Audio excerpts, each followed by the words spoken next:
Hi. I'm going to do a video today. I'm going to talk about like food storage because it's like a big, prepper, homesteader, everybody subject. And so I'm going to take some food out and I'm just going to show you what I've learned about food storage and the mistakes I made, and not necessarily trying to store food for an emergency, but the mistakes that I made that you're going to want to avoid making, and things that you want to think about, and things that are going to simplify and give you proper food storage. So I'm going to show you after I get this stuff out. I've got my garden straightened out where I've got some things that I can do with it. I wish I could grow more of the food that I need to eat, because without a fridge it would be nice. But I had a lot of food stored. Not like preps per se, but just a lot in my cupboard. And one thing that happens, like if you had the power go out and you needed to go to food storage, you see these preppers that have these big, big rooms full of cans. And that doesn't necessarily work. For example, this can, Amy Soups, that's a one-serving thing. Or you could get a couple servings, if you got a couple. Now, I had a lot of cans of beans stored. No good, because you use a serving or two out and you've got many, many servings left that are going to go bad. Think of it, if you have no refrigeration, they're going to go bad. That kind of thing doesn't work. So I've got dried garbanzo beans here. I can take a scoop out, soak them, cook them, and I have one serving. So dried beans are great. They're also going to store better and longer. So that is better for food storage. Now, if you have a family of 5, you can get away with storing a can of beans and you're going to use it all in one setting. But there's a lot of preppers out there where you've just got a couple, or a couple and a baby. That's not going to work. It's just not going to work. And this is sea vegetables. That keeps really well. Now, one thing I found, I have about 7 of these containers. I had 8. I sold one locally. This is pureed tomatoes for making sauce, and this is tomato paste. So, see my thumb? I would take about that amount out, down to about my thumb, mix it with pureed tomatoes, and mix it with fresh tomatoes and have sauce. Obviously, that's not going to keep. People, tomato products are the one thing that are a real problem. They go bad really fast. You don't know they've gone bad, and they will kill you if they've gone bad and you eat them. So they're the most dangerous.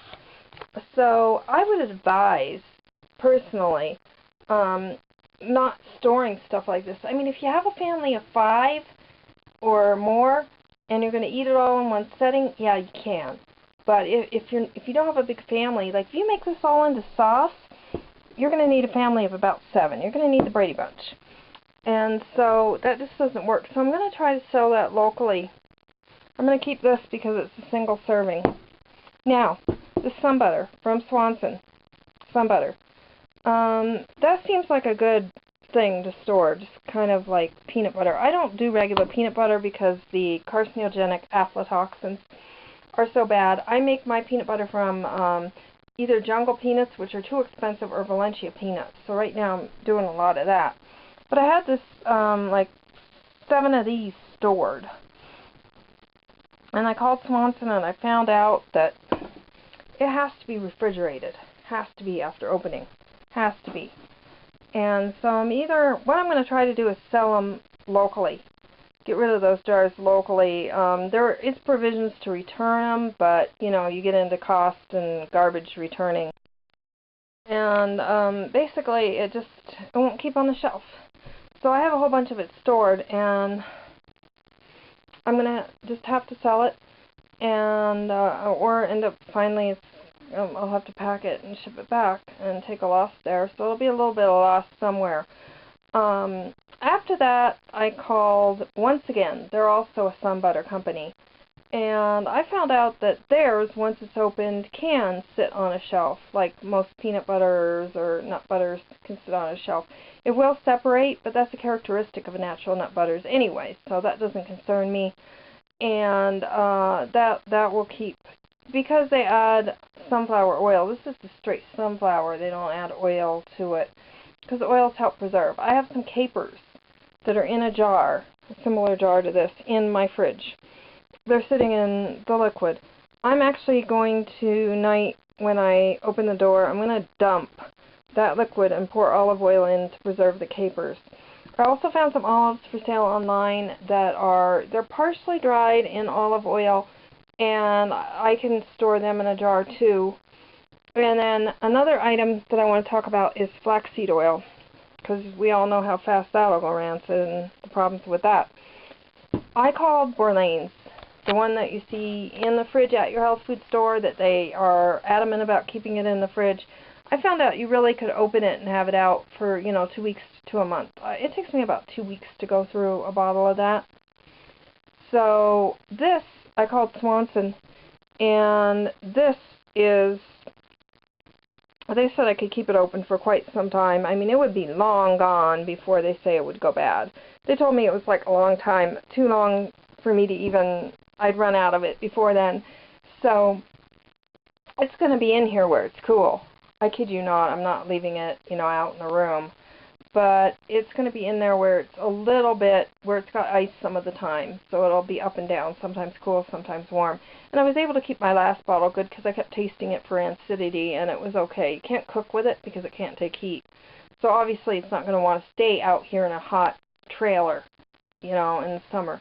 But that will work. So it's calling the individual manufacturers to finding out, before you store stuff, find out if it's going to work.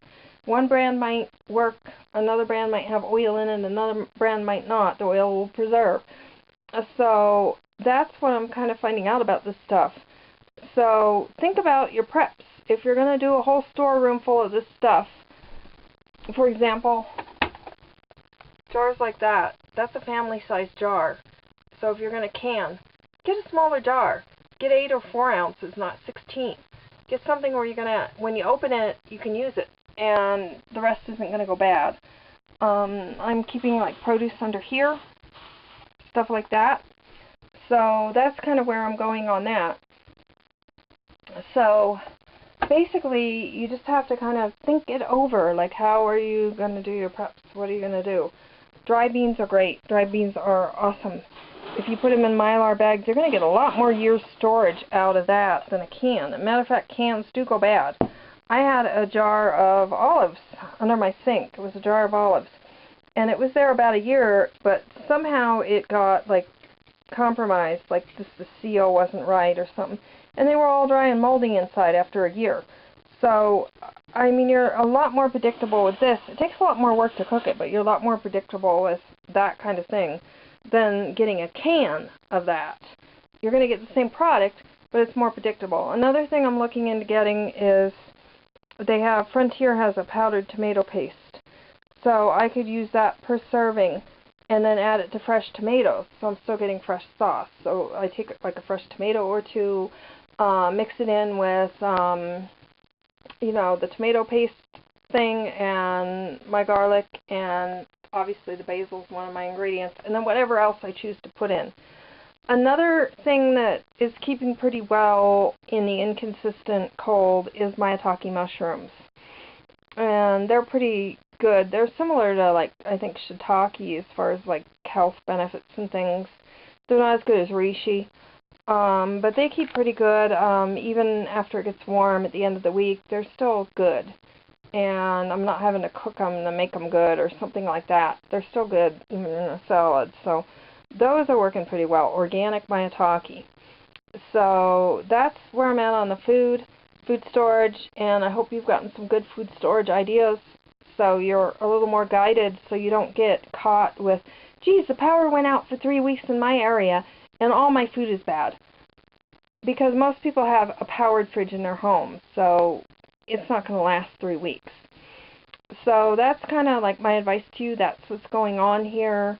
And I'll have another video where I show you exactly how I'm organizing the ice in here. It's probably not the best way, but it's the way that works for me. And I will let you know on that. And I'm also more experimenting because another fridge is not coming. I wish it would. It's really hard living without a fridge. But if you like it, share, subscribe, comment, and have a great day.